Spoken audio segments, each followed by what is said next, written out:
Hello, my friends. I am Dr. Bree, and today I want to talk to you about something that I get asked about a lot, and it is about how to do household chores when you have prolapse or bladder leakage. So really pelvic floor dysfunction of any type. How can we keep our pelvic floor safe and healthy when we're doing these things, mopping, vacuuming, lifting heavy things up out of low cabinets and cupboards, things like that. So let's go ahead and get started. The first thing I want you to know is that while it's important to activate your pelvic floor and the rest of your core a little bit extra, it's important to do what I call zipping up your core, okay? But although it is important to zip up your core to provide that extra stability and control, it's not supposed to be concrete. So I want you to keep that in mind. Your pelvic floor, your pelvic muscles, your genital area, it's not meant to be concrete, like super stiff and rigid. So even though you're zipping up your core for extra support, stability, and control during some of these household chores, I don't want you to think of it as concrete or super rigid. The idea is you're going to zip up your core, so pelvic floor, low abs, everything is integrated with your entire core. Think of it as a supple and resilient zipping up that matches the tension to the task. So if you're doing something really heavy, really intense, really hard, you're gonna zip up a little bit more. If you're doing something pretty easy, you don't have to zip up quite as much. So just keep that in mind, match the tension to the task. I first learned that from one of my colleagues, Anthony Lowe, and I love it. So match your attention to the task. And remember, even if you're zipped up really strong and hard, your vagina or your pelvic floor area is not concrete. So don't make it grippy and rigid. Make it supple and fluid and able to move with your body. So even when you're zipped, you can still easily move. Okay, so that's the first thing I want to say is you will want to zip up your core during some of these tasks. Also, you want to think about your stance, your alignment, and your breathing. So here's a really simple stance that you can use pretty much anytime you are wanting to come down to reach something on the ground or to reach something down low. You can think about a staggered stance, staggering your legs and then bending your knees. Then you're gonna hinge at your hips so your back is really flat and you are not rounded or hunchy. So if your legs are straight, especially if your hamstrings are tight, it can make your back hunch and round. This staggered stance kind of unlocks your hips and allows you to reach things a little bit better for some people. So you always want to get as close to the item that you're lifting as possible. So if you are unloading the dishwasher, for example, or if you're lifting something heavy out of a bottom cabinet, you can consider doing a staggered stance, or at the very least, bending deeply at your knees and really hinging at your hips so that you keep your back flat and you're not hunching or rounding your spine. I like to do what I call the decompression breath, which is where I exhale all my air out and then I hinge forward at my hips. So I exhale all my air out and then I hinge forward. That's a really nice way to help manage pressure on your pelvic floor. Then when you are lifting something heavy, you are going to, again, exhale all your air out and then your core is strong and active. You don't have a lot of downward pressure on your pelvic area anyway because you've exhaled and then you lift, okay? So keep these things in mind. You want to zip up your core and you want to exhale all your air out either before you lift or as you're lifting. So remember, exhale with exertion. You can exhale as you're lifting the heavy thing, or if it works better for your body, you can exhale all your air out and then lift the heavy thing. It really just depends on how it feels in your body. Play with things, experiment, and see how it feels. So that's lifting.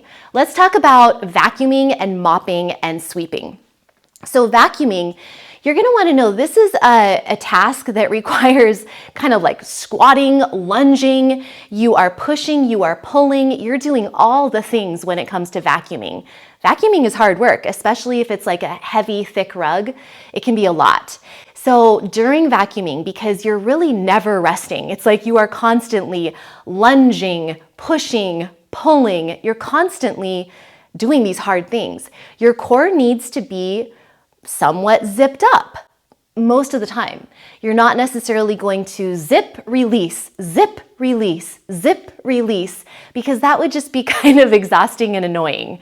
So zip up your core gently to protect your back, to protect your pelvic floor. Breathe. Don't hold your breath. And do your vacuuming with good alignment. Don't hunch. Try to keep your back straight, hinging at your hips as you're lunging, as you're doing your vacuuming, and breathing.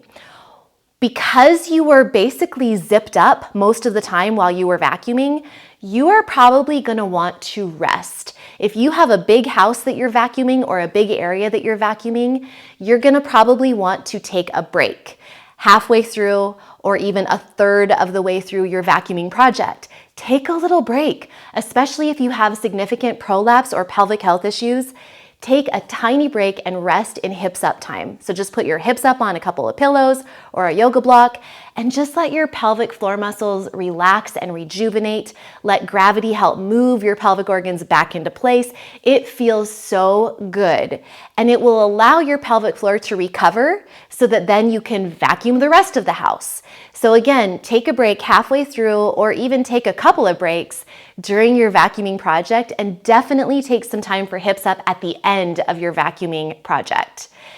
Now, sweeping is one where it's usually not super hard because usually you're sweeping kind of a smooth surface, but just be sure again that you prepare for the sweeping activity by lightly, gently zipping up your core. So pelvic floor first, low abs, nice and engaged through the entire core like you're zipping up a nice high-waisted pair of jeans. Make sure that your ribs aren't flared and popped open. We want to keep everything nice and lifted and engaged throughout. Gently, because it's not too hard, right? So you're sweeping. Then when you go down to use your dustpan, you want to be sure to use what we talked about earlier, that staggered stance maybe, or maybe your feet together, but you want to inhale, exhale all your air out, and then come down to the ground where you are going to sweep the stuff into your dustpan. So just be careful that you're not doing something like hunching and rounding over to sweep things into the dustpan. Just watch yourself. Essentially, it's just a matter of slowing down a little bit and thinking about your alignment, thinking about your body mechanics before you do something that's going to hurt you. So it's really not hard. It's a matter of remembering that during these tasks that take a little extra stability, support, and control, you want to zip up your core. You don't need to zip up your core all day long, but it's during these activities like lifting heavy things, unloading heavy dishes from the back of your dishwasher, loading things in, vacuuming, mopping, sweeping, all of that, you're going to need a little extra support. So zip up, match your attention to the task. Don't be rigid with your zip. Still allow your body to be able to move. Breathe. Make sure your alignment is spot on. You're not hunching, rounding, or tucking your bum under. And you are able to rest and relax when you're done. I hope this was helpful, and just apply these concepts to all sorts of activities of daily life. If you do something in your daily life that feels not good on your pelvic floor or feels not good on your back, or it feels like it's causing downward pressure that feels not good, then stop and modify, adjust, figure out what it is that was not good. Look at your alignment, look at your breathing, look at your zipping, and you'll be able to probably redo it and teach your body, because it takes getting this stuff into your muscle memory. It takes screwing up and then doing it the right way to really help your body and your mind learn what's actually safe for your pelvic floor. All right, I hope this helps. And if you want more tips about pelvic health, definitely check out my courses. I have courses for women with pelvic pain and tension. I have courses for people with prolapse. And I also have just a ton of videos here on my YouTube channel for all genders, all people, all ages, everyone. Thanks again for watching. And until next time, remember, eat clean, move every day, and you will shine brighter. Bye.